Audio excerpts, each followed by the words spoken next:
Assalamualaikum warahmatullahi wabarakatuh. Selamat pagi, siang, sore, dan malam. Perkenalkan, nama saya Dinda Putri dengan NIM 11076221 dari PGSDA angkatan 2020. Video ini saya buat untuk memenuhi tugas ujian akhir semester atau kuliah pengembangan kurikulum PDIP dengan dosen pengampu Profesor Dr. Fakus Satidi Hidayat MPD.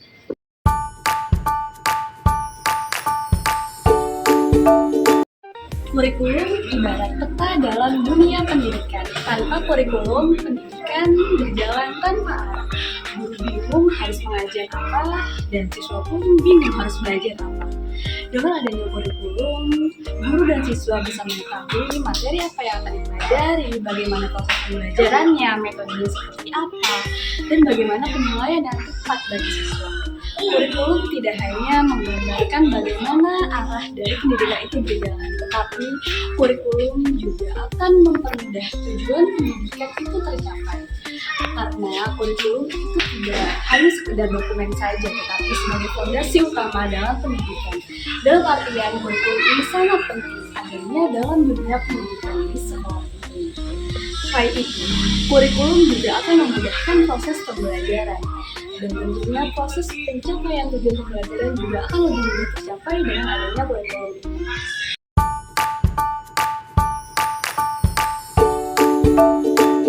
Seperti namanya, desentralisasi yang mempunyai arti pemberian wewenang dari pemerintah pusat ke pemerintah daerah.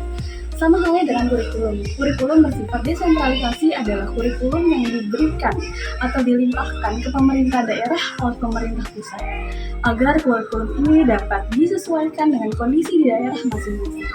Namun, dengan catatan bahwa kurikulum ini harus mempunyai satu acuan yang utama, yaitu satu acuan yang berasal dari pemerintah pusat. Kurikulum ini bersifat desentralisasi karena menyesuaikan bagaimana keadaan di daerah itu sendiri, bagaimana keadaan siswanya, bagaimana keadaan sumber daya gurunya, dan lain sebagainya, agar kurikulum ini sesuai dan dapat memenuhi kebutuhan di masing-masing daerah dan tidak hanya berfokus pada satu tujuan utama saja, tetapi mampu untuk menyesuaikan kebutuhan di tiap-tiap daerah itu sendiri.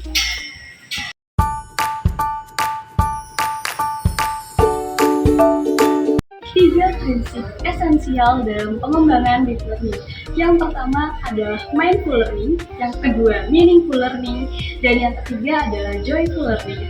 Meaningful learning mengajarkan siswa dan guru bahwasanya terdapat banyak sekali latar belakang yang mendasari siswa dalam pembelajaran. Maka dari itu, sesama siswa harus dapat berpikir bahwa pembelajaran ini harus bersifat bermakna dan tidak hanya mengapa pembelajaran ini dilaksanakan, tapi harus didasari dengan tujuan yang paling utama.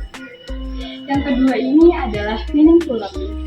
Meaningful learning mengajak siswa dan guru untuk berpikir bahwa pembelajaran harus memiliki alasan yang jelas dalam pelaksanaannya. Pembelajaran tidak hanya dilaksanakan begitu saja, tetapi juga dilaksanakan atas dasar yang jelas agar pencapaian tujuan belajar lebih mudah didapat. Yang ketiga ini adalah joyful learning.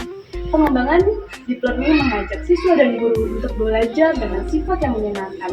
Tidak hanya mengajak siswa agar belajar secara terus-menerus, tetapi juga diselingi dengan kegembiraan yang akan mengajak siswa belajar lebih giat lagi.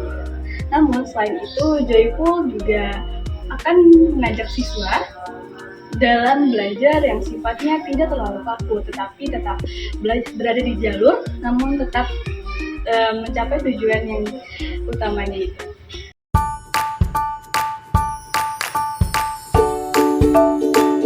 Kurikulum SD harus berprinsip dasar holistik dan integratif adalah karena yang pertama, holistik.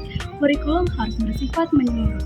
Dalam artian menyeluruh dalam menggali potensi siswa, tidak hanya potensi di bidang kognitif saja, tetapi di bidang-bidang yang lainnya. Seperti yang kita tahu bahwa manusia memiliki 9 kecerdasan seperti kecerdasan bahasa, kinestetik, seni, dan lain sebagainya. Nah, dari situ holistik harus mampu memayungi kemampuan siswa agar dapat dimaksimalkan. Dan yang kedua ini adalah integratif. Dari holistik tadi, ketika potensi sudah mampu digali, maka diintegrasikan tidak hanya di bidang kognitif saja, tetapi di bidang-bidang yang lainnya, sehingga potensi dapat berjalan sesuai dengan apa yang diharapkan. Baik, itulah tadi penyampaian video mengenai pengembangan kurikulum untuk tugas UAS pengembangan kurikulum SD. Dari saya kurang lebihnya mohon maaf. Wassalamualaikum warahmatullahi wabarakatuh. Selamat pagi, siang, sore, dan malam. Terima kasih.